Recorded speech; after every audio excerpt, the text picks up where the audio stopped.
A Embrapa desenvolveu uma nova variedade de pêssego de colheita tardia para atender a demanda das festas de final de ano. E para falar sobre esse novo pêssego, a gente recebe hoje a Maria do Carmo Bassols Razeira, que é pesquisadora lá da Embrapa. Seja bem-vinda, Maria do Carmo. Muito obrigada.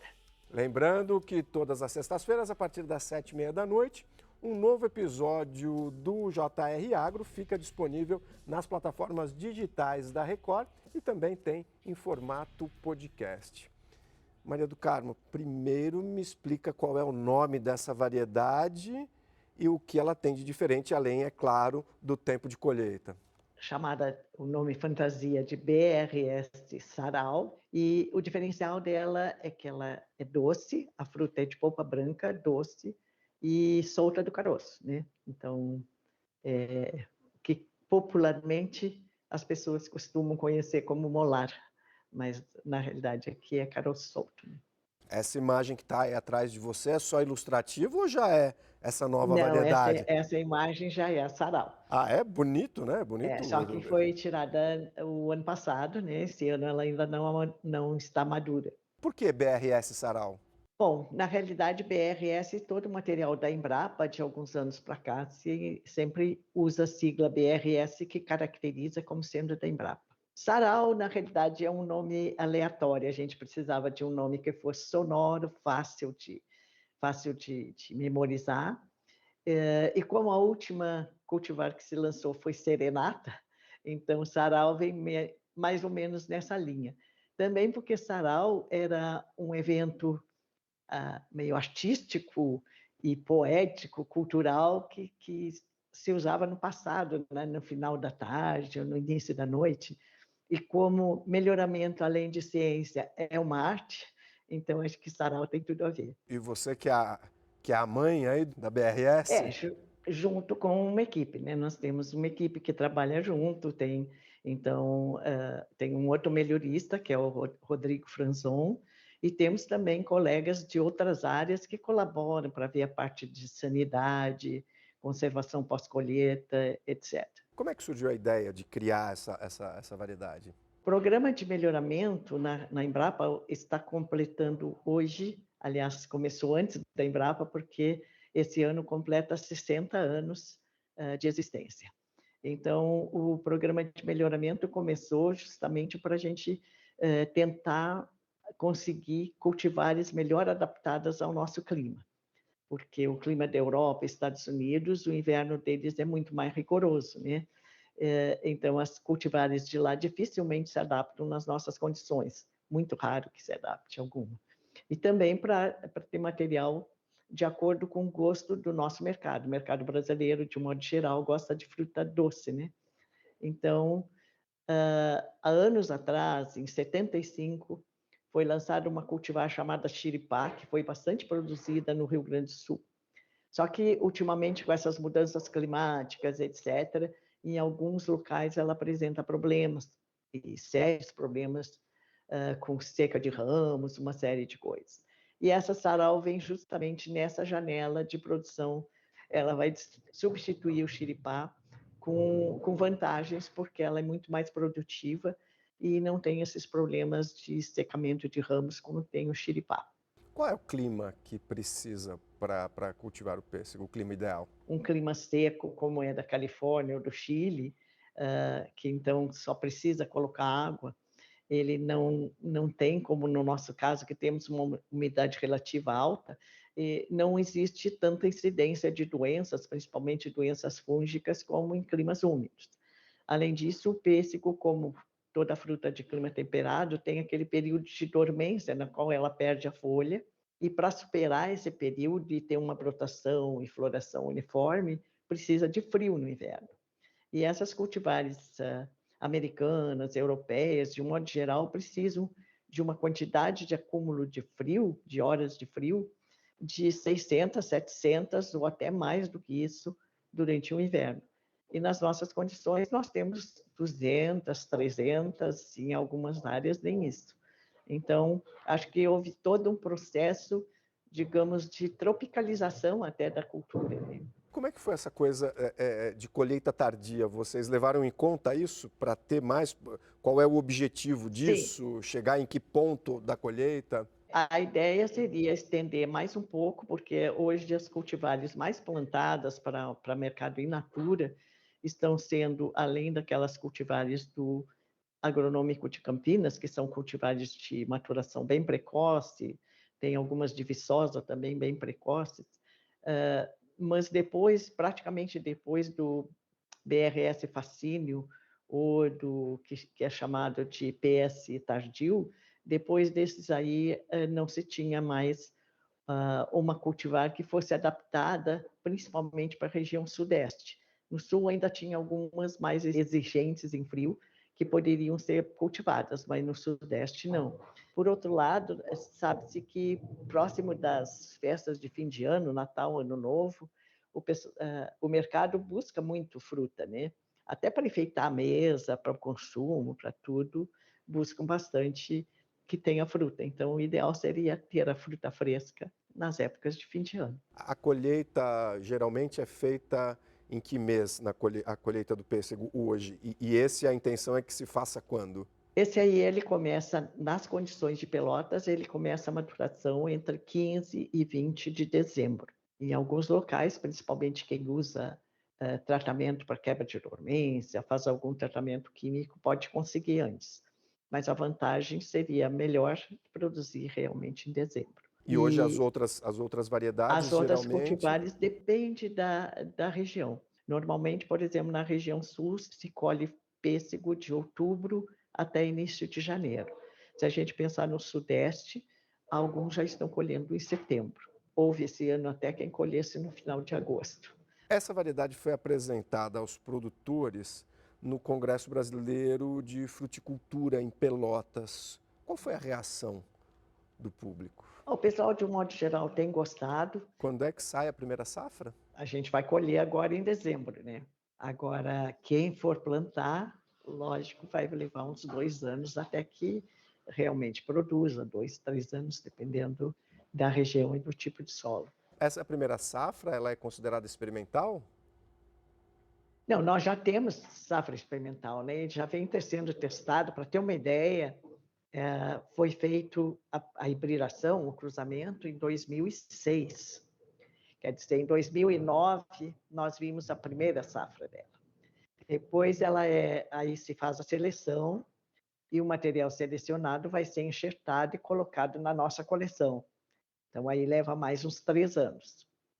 Aí, digamos, 2012. Então, desde 2012, 2013, ela vem sendo avaliada nas nossas condições aqui dentro da Embrapa. E a partir de eu não lembro bem o ano, acho que 2016 ou 2018, por aí, a gente já colocou fora da Embrapa. O material que se destaca, então, é colocado fora da Embrapa, em outras instituições de pesquisa e em produtores. Então, foi colocado em produtores do Sul e do Sudeste, todos os estados do Sul e mais Minas Gerais, Espírito Santo e São Paulo. Quanto tempo demora uma pesquisa como essa? Normalmente de 12 a 15 anos, com muita sorte, né? Com Essa aí, sorte. por exemplo, começou em 2006. Entendi. O que é fundamental para se considerar que a pesquisa teve sucesso? É claro, você vai ter um bom fruto, mas assim, quais são os parâmetros? Se olha, além da qualidade da fruta, a sanidade, a produtividade e a capacidade de adaptação que tem a variedade, né? Que seja, ao longo dos anos, ela tenha uma consistência de produção, que não seja um ano produz, aí passa 2 sem produzir, depois produz, não. Então, a gente procura uma que tenha essa consistência de produção. E também que ela tenha uma certa plasticidade de adaptação, por isso que a gente testa em vários locais, em diferentes manejos, porque daí o produtor, nessas unidades de observação, o produtor usa o manejo que ele está acostumado. Então, a gente busca uma cultivar que se adapte aos diferentes manejos e às diferentes condições climáticas e de solo da região. E isso é teste, né? Teste em cima de teste. Isso é teste. Sim, tem que fazer bastante teste. E, às vezes, com muito teste, ainda a gente pode fazer algum erro. Mas se procura minimizar os erros, né? Porque a responsabilidade no desenvolvimento de uma cultivar de uma espécie perene, como é o pessegueiro, eu sempre digo que é 3 vezes maior de quem trabalha com uma espécie que seja anual, como seja a soja, o trigo, ou sei lá, porque o produtor vai investir 3 anos naquela cultivar até ele ver se que teve algum problema. Então, é triplicada, eu acho, a nossa responsabilidade. Eu imagino. Em termos de rentabilidade, quanto é o esperado que se produza por hectare, fazendo uma comparação com as outras espécies mais comuns? Ela produz mais ou menos a mesma coisa que produz, por exemplo, as cultivares como Rubimel, como Regalo. Ela é muito produtiva e dependendo, claro, depende do manejo, depende das condições de clima, mas a gente espera pelo menos uma produção de 20 toneladas por hectare. 15 a 20 toneladas por hectare, claro, dependendo também da idade do pomar. É difícil produzir pêssego no Brasil? Não é fácil, não é fácil. Aliás, ser produtor e ser agricultor não é fácil, em qualquer lugar do mundo. Mas eu acho que no Brasil, principalmente nessas regiões mais úmidas, é muito complicado. E, ultimamente, a gente tem tido problemas climáticos, em todo o mundo ocorre mudança climática, aqui também. Então, muitas vezes, durante o inverno, ocorrem temperaturas altas, de repente vem uma geada, de repente vem, como esse ano se teve aqui na região, ciclone, granizo. Então, não é fácil ser produtor. E o pêssego tem alguma especificidade, algum risco maior ou menor, enfim? Os riscos maiores são durante a floração, principalmente, né? Que não é, muitas vezes, porque à medida que a gente conseguiu baixar a necessidade em frio do nosso material, também ele começou a florescer mais cedo. Então, os riscos com geadas são bastante sérios em algumas regiões, né? Então, já existe métodos de controle de geada e tudo mais, mas tudo isso encarece um pouco a produção, né?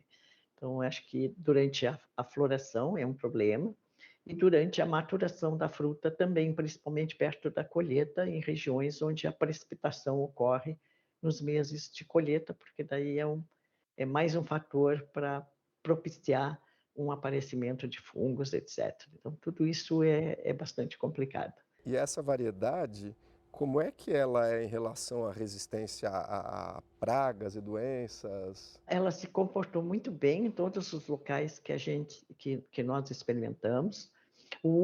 A única situação onde apareceu problema de sanidade foi uma doença de bactéria chamada bacteriose da folha, que é causada por uma bactéria Xanthomonas arborícola PV pruni, e que ocorreu só numa situação na serra, onde o pomar foi implantado bem no alto da colina, assim, bem no alto do morro.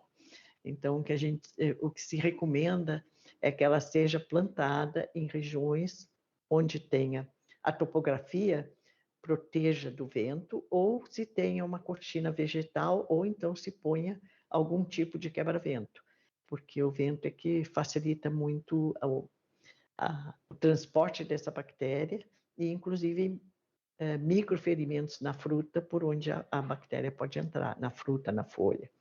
Então, a recomendação é que ela seja sempre plantada em locais protegidos dos ventos dominantes na região. O Brasil produz, em média, 240 mil toneladas de pêssego por ano. Em quanto tempo a senhora acredita que essa variedade pode somar nesse contexto? Uma nova cultivar, não sei se ela vai somar, porque às vezes uma substitui outra, um pomar já está antigo e se faz uma substituição diária.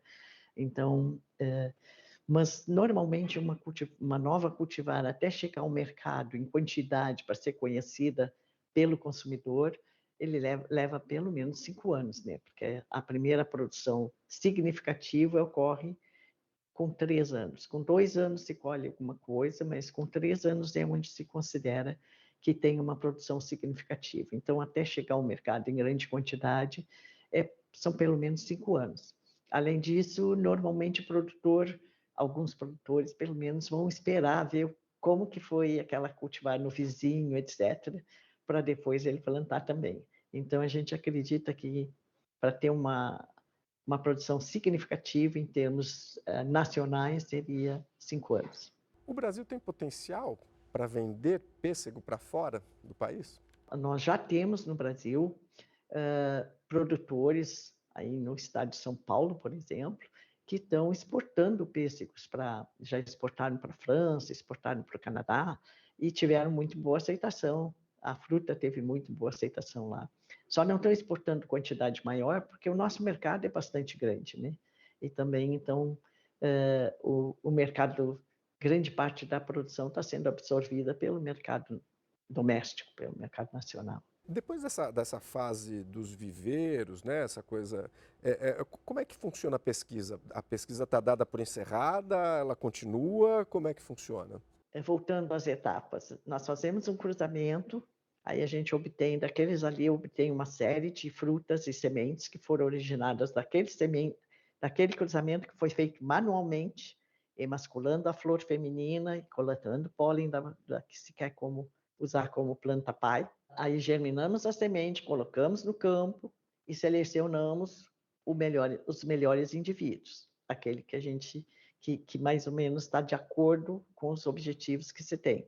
Aí se faz uma enxertia dela, coloca em coleção aqui dentro, observamos e se ela se destaca, então vamos colocar em observações fora da Embrapa. Uma vez ela decidida que ela vai ser uma nova cultivar, como é o caso da Sarau, ela é registrada no Ministério da Agricultura, feito todo o processo de proteção, e aí se faz uma abertura de um edital de licenciamento para viveiristas, que é o que está agora aberto para o Sarau. Então, os viveiros que se interessarem, eles têm que entrar nessa chamada, e daí eles vão ser licenciados pela Embrapa para produzir mudas. Aí essas mudas vão estar à disposição dos produtores a partir do inverno do ano de 2024. Depois disso, aí os produtores vão plantar, logicamente, e a Embrapa ainda faz um acompanhamento durante algum tempo para ver se aquilo satisfez realmente ou se houve algum problema, né? Então, seria um acompanhamento pós o produto colocado à disposição. É quase um pós-venda, né? Mais ou menos. Mas, assim, nesse final de ano, já tem desse pêssego na mesa do consumidor? Dessa primeira safra? Não, Não. do consumidor ainda não, porque ele está na mão dos viveiristas ainda. Ele recém está sendo...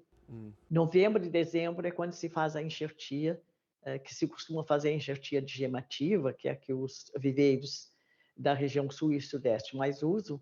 Então, a enxertia vai ser feita agora. Então, a partir do inverno, vai estar na mão dos produtores. Quer dizer, a fruta vai demorar mais uns 2 anos para ter uma quantidade razoável e 5 anos para realmente ser expressiva.